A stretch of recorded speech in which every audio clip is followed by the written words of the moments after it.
la Pasquetta alle porte, cosa dire ai lavoratori costretti a lavorare durante quella giornata?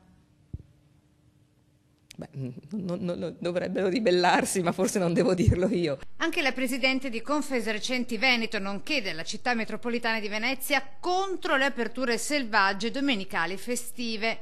Io ho un'attività commerciale, ho una libreria, i giorni di festa il mio negozio è chiuso e quando il cliente mi chiama e mi dice siete aperti di domenica, dico no, io come te vado in barca di domenica. Contraria alla cannibalizzazione dei lavoratori obbligati a essere presenti 52 domeniche l'anno, dice. Questo dovrebbe essere. Voglio dire, abbiamo sempre fatto la spesa senza farla di domenica. E se per i ragazzi non c'è giovinezza senza le domeniche libere, per i genitori resta l'impossibilità di gestire i figli a casa, prosegue la CGIL.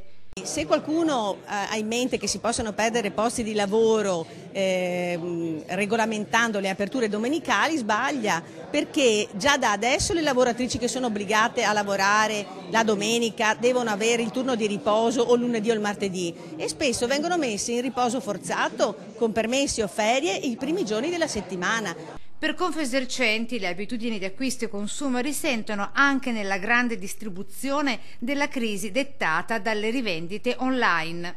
I centri commerciali non stanno andando bene, lo sappiamo benissimo. È chiaro che il grande nemico in questo momento è la vendita online. Allora, se i centri commerciali capissero che bisogna scendere a patti, mettersi intorno a un tavolo con i piccoli e lavorare insieme contro i grandi player online, forse le cose andrebbero meglio. Cioè non serve a niente tenere aperto la domenica se tanto l'economia non si muove.